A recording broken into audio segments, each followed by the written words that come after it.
지금부터 한 35년 전쯤 저희 아이들이 서너 살 때의 일입니다. 제가 큰 맘 먹고 카메라를 아주 최신형 좋은 카메라를 하나 장만했습니다. 물론 할부로 샀습니다. 그리고 아이들 자동차, 그때는 폰이 승용차를 쓸 때입니다. 아이들 자동차 뒷좌석에 태우고 과천에 있는 놀이동산을 향해서 출발했습니다. 그때는 과천에 놀이동산이 있었는데 지금도 있는지 모르겠습니다. 그래서 하루 종일 아이들 노는 모습을 카메라에 담고는 집으로 돌아가기 위해서 주차장을 향했습니다. 그 손에 들고 있던 카메라를 자동차 지붕 위에 올려놓고 아이들을 태웠습니다. 그리고 운전석에 앉아서 시동을 걸고 출발을 했습니다. 근데 얼마 후에 카메라가 보이지 않는다는 사실을 깨닫고 차를 세웠을 때는 자동차 지붕 위에 놔뒀던 카메라가 바람과 함께 사라지고 난 다음이었습니다. 단 한 번밖에 사용하지 않은 카메라, 아직 첫 번째 할부금도 물지 않은 카메라, 그 카메라가 영영 사라지고 말았습니다. 지금도 그때를 생각하면 참 내가 바보 같아. 안타까움에 그 생각이 듭니다. 여러분, 사람은 뭔가를 잃어버렸을 때 안타까워하죠. 아까워하죠. 정말 귀한 걸 잃어버렸다면 밤잠을 자지 못하고 찾아다니기도 합니다. 자, 그런데 어떤 경우에는요, 정말 소중한 것을 잃어버렸는데도 불구하고 전혀 안타까워하지 않습니다. 찾지도 않습니다. 아까워하지도 않습니다. 그 이유가 뭡니까? 그것이 본래 내 것이라는 사실을 모르기 때문에요. 내 것이 아니라고 생각하기 때문입니다. 우리가 너무나 중요한 것을 잃어버리고도 잃어버렸다는 사실을 모르고 사는 것이 하나 있습니다. 성경은 하나님께서 사람을 지으신 모습을 이렇게 말씀합니다. 여호와 하나님이 땅의 흙으로 사람을 지으시고 생기를 그 코에 불어넣으시니 사람이 생명이 된지라. 여러분, 생기라는 그 히브리어 단어는요, 생명, 영이란 뜻입니다. 하나님께서 우리에게 하나님의 영을 불어넣어 주셨고 하나님의 생명을 불어넣어 주셨습니다. 영원하신 하나님의 생명을 나누어 받아서 우리는 영원히 살 수 있는 존재로 지음받은 겁니다. 또 하나님께서 이렇게 말씀하셨습니다. 생육하고 번성하여 땅에 충만하라. 어디에도 죽음이라는 단어가 없습니다.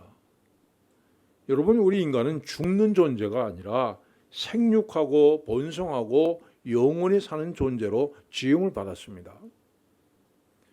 근데 이렇게 영원히 사는 존재로 지음받은 인간이 죽는 경우가 꼭 하나 있습니다. 동산 각종 나무의 열매는 내가 임의로 먹되 선악을 알게 하는 나무의 열매는 먹지 말라. 내가 먹는 날에는 반드시 죽으리라. 오직 하나, 선악을 알게 하는 나무의 열매를 먹지 않으면 우리 인간은 영원히 살 수 있는 그런 존재였습니다. 현재까지 알려진 지구에 있는 이 과일의 종류가 한 2,000 종류가 넘습니다. 그러니까 에덴 동산에도 아마 2,000 그루가 넘는 2,000 종류가 넘는 그런 과일 나무가 있었을 겁니다. 근데 아담과 하와는 정말 얼마든지 먹을 수 있는 그 열매를 다 놔두고 사탄의 유혹에 넘어가서 하나님 먹지 말라고 하신 선악과를 먹었습니다. 그 결과가 무엇입니까? 너는 흙이니 흙으로 돌아갈지니라. 자, 이 순간부터 우리 인간은요, 깊은 망각의 늪에 빠져들어갑니다. 자신이 영원한 생명을 가진 존재로 지원받았다는 사실을 잊어버리게 된 겁니다. 그리고 이 세상에서 사는 것이 전부인 것처럼 그렇게 믿고 그렇게 살아가는 그런 존재가 됐습니다. 더욱이 다윈이 종의 기원이라는 책을 펼쳐내면서 진화론을 주장함으로써 이때부터 우리 인간에 대한 모든 철학적인 명제는 쓰레기통으로 던져버렸습니다. 인간은 왜 존재하느냐, 인간은 무엇을 위해 살아야 되느냐, 인간의 가치가 뭐냐, 이런 질문들을 더 이상 쓸데없는 것으로 만들어버렸습니다. 인간은 그냥 세상에 던져진 존재고 존재하기 때문에 존재하는 그런 존재가 되고 말았습니다. 오늘 많은 사람들이 자신이 잃어버린 것이 무엇인지도 모르고 살아갑니다. 자, 영원한 생명을 잃어버렸습니다. 그런데 그걸 깨닫지 못하고 이 땅에서의 유한한 생명에 목숨을 걸고 삽니다. 영원한 하나님의 사랑을 잃어버렸습니다. 근데 그걸 깨닫지 못하고 사람이 가지고 있는 유한한 사랑에 상처를 주고 상처받습니다. 하나님이 주시는 영원한 기쁨을 잃어버렸는데 그걸 깨닫지 못하고 이 세상에서 순간적인 기쁨을 찾아서 방황하며 살아가게 된 겁니다. 자, 그런데 예수님께서 제자들과 함께 유월절 만찬을 나누시면서 이렇게 말씀하십니다. 이 잔은 내 피로 세우는 새 언약이니 곧 너희를 위하여 붓는 것이라. 새 언약, 즉 새로운 약속은 무엇입니까? 성경은 말씀합니다. 그가 우리에게 약속하신 것은 이것이니 곧 영원한 생명이니라. 우리는 그의 약속대로 의가 있는 곳인 새 하늘과 새 땅을 바라보도다. 여러분, 우리는 잃어버렸다는 사실조차 몰랐습니다. 이렇게 살다가 그저 늙고 병들고 죽는 것이 전부인 줄 알고 그렇게 살아왔습니다. 그런데 예수님께서 우리에게 영원한 생명을 주시겠다 약속하셨습니다. 우리는 이 땅에 사는 것이 전부인 줄 알았습니다. 그런데 예수님께서 우리에게 새 하늘과 새 땅을 주시겠다고 약속하셨습니다. 거기에는 눈물 흘리고 병들고 죽는 것이 있는 이 세상이 아니라 하나님과 같이 살아가는 새 하늘과 새 땅을 주시겠다 약속하셨습니다. 우리가 잃어버린 것조차도 모르고 살았던 그것들을 예수님께 다시 되찾게 해주시겠다 약속하셨습니다. 자, 그런데 우리가 영원한 생명을 잃어버린 이유가 뭡니까? 하나님의 명령을 어기는 죄를 지었기 때문입니다. 그래서 영원한 생명을 되찾으려면 먼저 이 죄의 문제가 해결되어야 됩니다. 그런데 우리 노력으로는 결코 죄의 문제를 해결할 수 없습니다. 제가 어렸을 때 영등포 살았는데요. 그 오래 사용하지 않아서 그 방치된 철로가 녹슨 철로가 있었습니다. 그 친구들이랑 가서 누가 떨어지지 않고 가장 멀리 가느냐 내기를 했는데 그때 참 이상한 게 하나 있었어요. 철로는 이렇게 멀리 보면요, 저기 끝이 다 있습니다. 근데 가까이 가서 보면 언제나 일정한 간격으로 벌어져 있는 겁니다. 여러분, 바로 이것이 우리 행위와 구원의 관계입니다. 우리 행위와 구원은 이 두 개의 철로처럼 항상 떨어져 있습니다. 결코 만날 수 없습니다.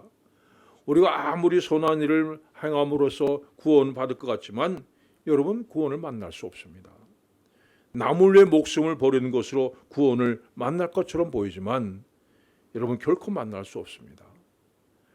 그러면 영원한 생명을 되찾을 수 있는 방법은 뭡니까? 간단하죠. 죄값을 치르면 됩니다. 죄값을 어떻게 치릅니까? 생명은 피에 있으므로 피가 죄를 속하느니라. 우리 죄값을 치르는 것은 오직 피를 흘리는 것뿐입니다. 내가 죽고 영원한 저주 가운데 떨어지면 그 죄값을 치릅니다. 근데 영원한 저주 가운데 떨어진 자에게 영원한 생명이 무슨 소용이 있습니까? 영원히 꺼지지 않는 지옥불 속에서 영원히 고통받는 것밖에 없습니다. 이런 사람에게는 차라리 영원한 생명이 없는 것이 소원일 것입니다. 자, 그런데 예수님께서 나 대신 피를 흘리시고 나 대신 죽으시고 나 대신 저주를 받으셨다고 말씀합니다. 십자가에 달리셔서 이렇게 절규하십니다. 엘리 엘리 라마 사박다니, 나의 하나님 나의 하나님 어찌 나를 버리셨나이까. 여러분, 그분이 겪으신 고통은 온 인류의 죄를 한 몸에 뒤집어 씌시고 죄인으로 죽는 고통이었습니다. 하나님께 완전히 버림받고 지옥으로 맨 밑바닥까지 떨어지는 그런 고통이었습니다. 성경은 이렇게 말씀합니다. 그리스도께서 하나님 곧 우리 아버지의 뜻을 따라 이 악한 세대에서 우리를 건지시려고 우리 죄를 대속하기 위하여 자기 몸을 주셨으니 그리스도께서 우리를 위하여 저주를 받은 바 되사 율법의 저주에서 우리를 속량하셨으니 기록된 바 나무에 달린 자마다 저주 아래에 있는 자라 하였습니다. 예수님께서 나 대신 죽으시고 나 대신 저주를 받으셨다 말씀합니다. 누구든지 이 사실을 믿는 자는 구원받습니다. 예수 그리스도께서 나 대신 피를 흘리시고 나 대신 죽으시고 나 대신 저주를 받으셨다는 사실을 믿는 자는 영원한 생명을 얻을 뿐 아니라 영원한 천국을 약속받게 될 것입니다. 지금까지 잃어버린 것조차도 모르고 살아왔던 그 모든 것들을 다시 한번 약속받게 될 것입니다. 또한 본문은 내가 고난을 받기 전에 너희와 함께 이 유월절 먹기를 원하였노라 말씀합니다. 예수님께 지금 제자들과 함께 유월절 만찬을 나누고 계십니다. 이 유월이라는 말은 패스오버, 다시 말해 지나간다, 넘어간다는 뜻이에요. 이스라엘 백성들이 애굽에서 노예 생활할 때 하나님께서 해방시키기 위해서 애굽에 10가지 재앙을 내리십니다. 마지막 재앙은 애굽에 있는 모든 장자가 죽는 재앙입니다. 근데 어린 양을 잡아서 그 피를 문설주와 임방에 바른 집은 재앙이 넘어갔습니다. 그래서 이 절기를 넘어간다는 뜻의 유월절로 부르는 겁니다. 그런데 민수기에 이런 말씀이 있습니다. 그들 중에 섞여 사는 다른 인종들이 탐욕을 품음에, 여러분 애굽을 떠나온 이스라엘 백성 가운데 이방인들이 섞여 있었다는 겁니다. 또한 출애굽기에도 수많은 잡족과 이렇게 말씀하셨습니다. 수많은 잡다한 인종들이 이스라엘 백성들을 따라서 애굽을 떠났다고 말씀합니다. 자, 그렇다면 이들은 애굽의 장자가 죽는, 모든 장자가 죽는 재앙이 내려졌을 때 어떻게 했을까요? 이 사람들도 틀림없이 어린 양을 잡아서 그 피를 대문에 발랐을 겁니다. 그들은 이스라엘 백성들과 같은 노예였습니다. 아마도 형제처럼 가까이 지냈을 것이고 유월절 재앙에 대한 정보를 들을 수가 있었을 겁니다. 그래서 이들도 마지막 재앙을 피할 수 있었습니다. 그러면 이스라엘 백성 중에는 장자가 죽는 재앙을 당한 사람이 없을까요? 그렇지 않을 겁니다. 마지막 재앙이 피해간 것은 그들이 이스라엘 백성이기 때문이 아니라 어린 양의 피를 발랐기 때문이에요. 하나님의 말씀을 믿지 않고 어린 양의 피를 바르지 않으면 비록 그가 이스라엘 백성이라고 할지라도 분명히 재앙을 피하지 못했을 겁니다. 그러니까 유월절 재앙을 피할 수 있었던 것은 오직 어린 양의 피 때문입니다. 그가 누군가, 이스라엘 사람인가 이방인인가, 그가 의인인가 죄인인가 중요하지 않습니다. 오직 어린 양의 피가 발라져 있는가 하는 것이 생명과 죽음을 갈라놓는 기준이었습니다. 그런데 예수님께서 바로 유월절에 제자들과 함께 마지막 만찬을 나누십니다. 포도주를 나누어 주면서 이 잔은 내 피로 세우는 새 언약이니 곧 너희를 위하여 붓는 것이라. 첫 번째 유월절에 어린 양의 피를 바른 사람은 구원받은 것처럼 십자가 위에서 걸리신 예수 그리스도의 피로 뿌림받는 자는 누구나 구원을 받게 될 것이라는 약속입니다. 누구든지 주의 이름을 부르는 자는 구원을 받으리라. 이것이 유월절 만찬을 나누시면서 우리에게 주신 주님의 약속입니다. 사랑하는 여러분, 여러분들이 성찬에 참여하면서 이 주님께서 하신 약속을 다시 한번 확신하시기 바랍니다. 이 성찬을 받으면서 내 모든 죄가 예수 그리스도의 피로 씻기셔지고 영원한 생명을 얻었음을 다시 한번 확신하시길 바랍니다. 이 성찬을 받으면서 이제 우리에게 새 하늘과 새 땅이 기다리고 있다는 사실을 다시 한번 확신하는 여러분들 되시길 축원합니다. 기도하겠습니다. 하나님 아버지, 우리가 잃어버린 것조차도 모르고 살던 이 모든 것들을 다시 회복시켜 주시겠다고 약속해 주심을 감사를 드립니다.